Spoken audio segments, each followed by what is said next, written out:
Hello, everybody. My name is Nikhil Bargava. I'm 13 years old, and I'm in 8th grade at Pleasanton Middle School. And I'm approaching my 7th year doing Taekwondo here at Blue Dragon. So the different ways I prepared for the test. I took the optional camp that Master Thak had in the summer, which was available to the entire school. I practiced at home using videos off of Facebook and YouTube. I gave all my effort during normal classes during the week and participated as best as I could during Black Belt camp since I was on Zoom. The first camp, which happened in the summer, went from 9 to 12 each day for a week. At first, I didn't want to do it because it was summer break and I wanted to relax. Anyway, after the first couple days of camp, I realized that this would help me a lot in preparation for my black belt test. I practiced the 20 drills that would come on the test, and I learned cardio in my knife form. I remember I used to be so tired after these drills, but towards the end of the week, I was adaptive and it didn't hurt as much. The weeks that I used for Taekwondo gave me a head start in camp. So when it came time to start the drills in camps, I wasn't as tired. That being said, let's talk about boot camp next. The first 2 weeks of boot camp were optional, but I still took it. We did a lot of running and did some drills as well. So when we ran, I used to log in with my phone on Zoom and I used to run around the backyard. The rest of the camp was mandatory though. I was over Zoom for pretty much the entirety of the camp, except for one Sunday and today. My situation at home made me take it through Zoom. Soon after my birthday, which is June 1st, my mom was diagnosed with a form of lymphoma. It came as a huge shock to us, as my mom has never been, really sick. My grandparents also live with us, so that was another factor that didn't allow in-person training for me. Obviously, I didn't go to the studio for boot camp, but it didn't stop me from practicing with full effort. I have to say, though, I respect all the candidates that went in person. At home, I didn't wear a mask. So it made it easier to breathe in drills and breathe in anything. Everybody else wore masks, and they pushed themselves as hard as possible. So when I'm at home, I used to shorten the breaks that we used to get between drills. If it's 10 seconds, 15 seconds for them, it's 7 seconds or 10 seconds for me, just like that. My dad also used to help me out with holding the boards for breaking, and when we started self-defense, he helped me with that too. But in some ways, doing boot camp on Zoom was good for me too. I got to help Master Thak judge my peers on how well they perform their self-defense. I was able to improve my observation skills when somebody would demonstrate forms, or breaking or anything else. And it showed me how I need to adapt to the situation at hand. Sometimes in kicking drills, I wouldn't have enough room, so I'd have to shorten my movements, or slide back, or step back, something like that. That would give me more room. Zoom also helped me with visualization. Before we started self-defense, before my dad helped me out, I used to close my eyes and imagine, okay, this person is punching me, I would perform the move. I also used to put down pillows around me so that when I attacked, I could act out and fall down and all that. Now, during normal classes throughout the weeks, I was on Zoom as well. Master Thak would occasionally request me to demonstrate things, and once asked me to give a small speech on Zoom to tell my classmates about what motivates me and how I'm able to push myself, even over Zoom. I also remember the weekly challenges that used to come out on Facebook, and I tried to participate in all of them. I remember winning the sidekick challenge. It took me about 4 days to get the time, but I think it helped with my mentality to keep pushing, no matter the pain. I also watched the videos that Master had about self-defense and cardio, and I had to teach myself because I couldn't go in person for any help. And that was a new experience. So to sum it all up, I say that I had to train over Zoom, but not over all the equipment there. I trained harder than I ever had, and nothing was going to stop me. Thank you. Okay, very good.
Hey, Otto. Okay, very good. Can you show what step number 9? Punching on the right side, okay? How about 16? Middle block. Okay, move on to your next one, number 6. Dung chặt chuẩn bị. Xì chắc. So it looks like we will move out break from 11:30 to 11:45 so that I can have you guys complete your 20-minute drill right after the count finishes one. So everyone should get ready for your drill. Time! The drill done it.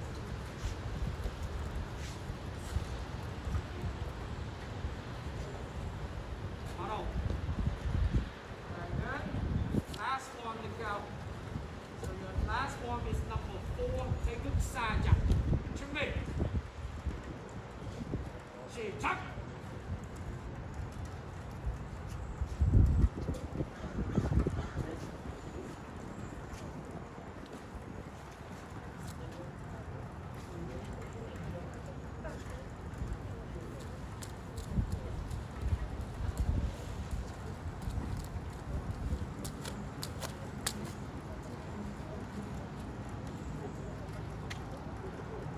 Rồi, bắt đầu.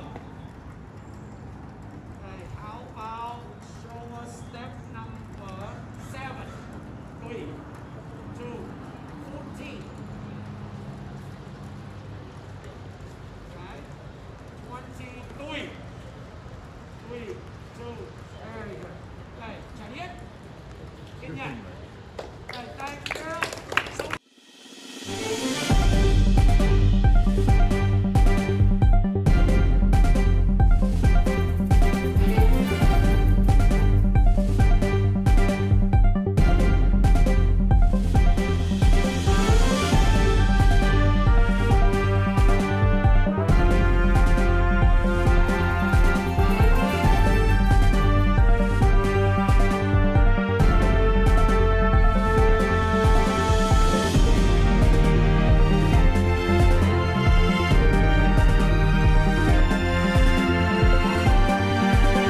can do it. You can do it.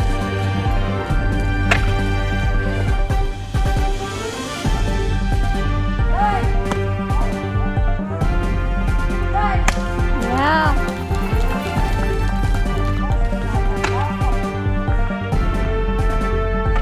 You got it.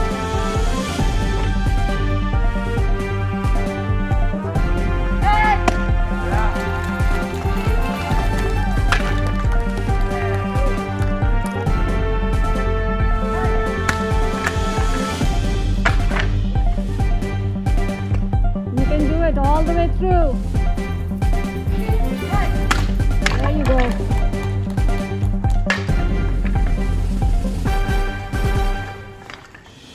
All the way through.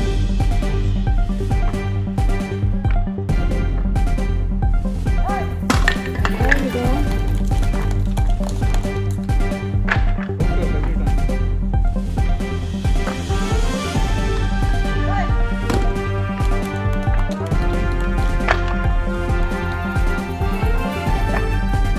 Nice.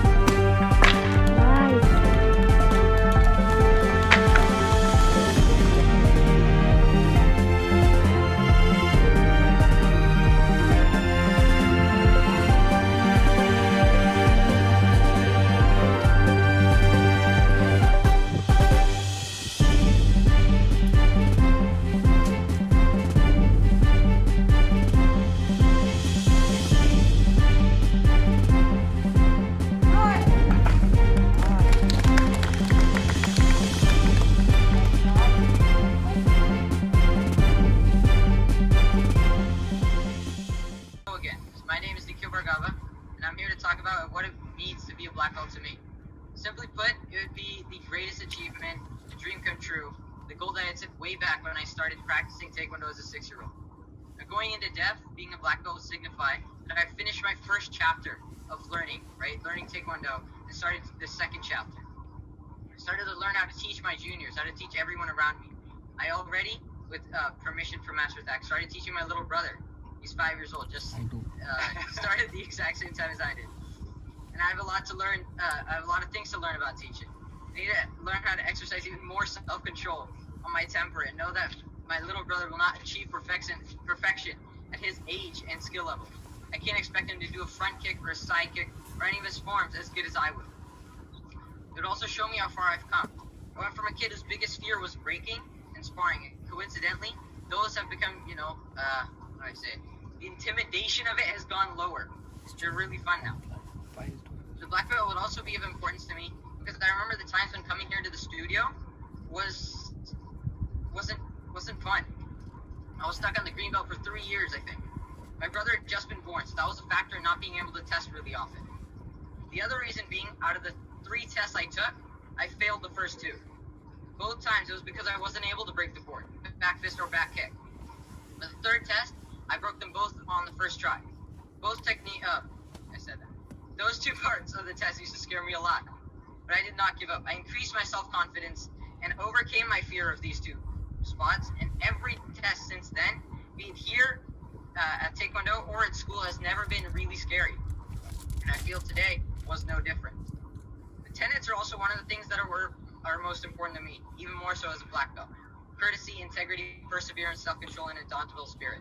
I need to respect my classmates and people around me. I need to not cheat or lie about anything. I mustn't give up. I have to think before I act and make sure I make good choices, and I shouldn't be afraid of anything. Also, becoming and gaining the black belt means that I need to become a leader and eventually a teacher. I need to improve my leadership skills from what they already are. Before the pandemic had caused the lockdown, I remember being asked to lead warm-ups with my fellow red belts. This helped with proper speaking etiquette, and I wasn't afraid to volunteer. Also, for a time, I used to be the only one helping with lining up everybody at the start of class. After a month, other higher belts helped as well. I feel this helps me in leading my classmates. The black belt also tells me that I need to put in more than 100% in what I do, be it school or soccer practice or here at the studio. It means that I need to be a role model for all my juniors at the studio, my younger brother, and all my friends and cousins, and show them that whenever people around you are giving up, you should keep fighting, don't lose hope, and keep giving 100%. To me, the black belt is also sort of like a second white belt. As a white belt, you start a new journey with no experience. As a black belt, you start a new chapter with some experience. Both times, you're still a student who will learn many different things, no matter how far along you are. I also want to say something that I think should be a part of Taekwondo philosophy, if it isn't already. The belts, as Master Thak says in class, are just pieces of cloth. When I received my brown belt, I started to really understand what he was talking about. And the black belt, I feel, is a little bit different, but not by much. It does have a lot more significance in skill level, maturity, leadership, and character, but you could still be really good and not get this black belt because of your character or anything. To finish, I also want to say one more thing. You don't get a black belt. It's less of an object and more sort of a personality. You create one, you become one, and obviously you deserve one. Thank you. Hey, Instructor Tom, can I have you question Nickel, please? Yes. Hello. What makes a good leader, and what can you do to become a better leader? Well, I feel a good leader is never afraid to make a mistake, right? They shouldn't be, intimidated by anything. If they see something going wrong, you should always speak up. If you have a question, right? I just feel the main character of a leader or any leadership, right? Trying to have good leadership is just don't be afraid to speak up. Don't be afraid to make mistakes. Fear, I feel, is a big factor in anything. And then how I can implement this, I remember as a red belt, right now I'm red senior, I had a couple questions, and when I was younger, I never really had the urge to speak up. But after I spoke up once to Master Thak, it was really easy. I feel, right, if I had a question at every class, I could do it after class, before class, just ask him really quickly. It's not very hard anymore. Very good. I thought about this question myself before asking you, and I'd like to share my answer with you. So there are these 4 points I'd like to point out. The first one is confidence. Without confidence, you can't do anything with certainty, right? And it's hard to lead without confidence. The second thing is assertiveness. You want to give commands. You can't ask timidly, right? You have to be assertive and be very clear about what you expect. The third thing is skills. So if you're trying to teach a skill, but you don't possess that skill yourself, it makes things a little bit more difficult, right? And the last thing is experience. So, all that's self-explanatory. So, everything goes hand in hand. It'll make you a better leader. And the good part of it is, how do you become a good leader? It's exactly what you've been doing all these years, right? Everything you do in class, all the experiences that you've been gaining, that's gonna make you a better leader. So, continue to do those things, and put yourself in positions where it'll force you to become better. Okay? Very good. Good job today. Thank you.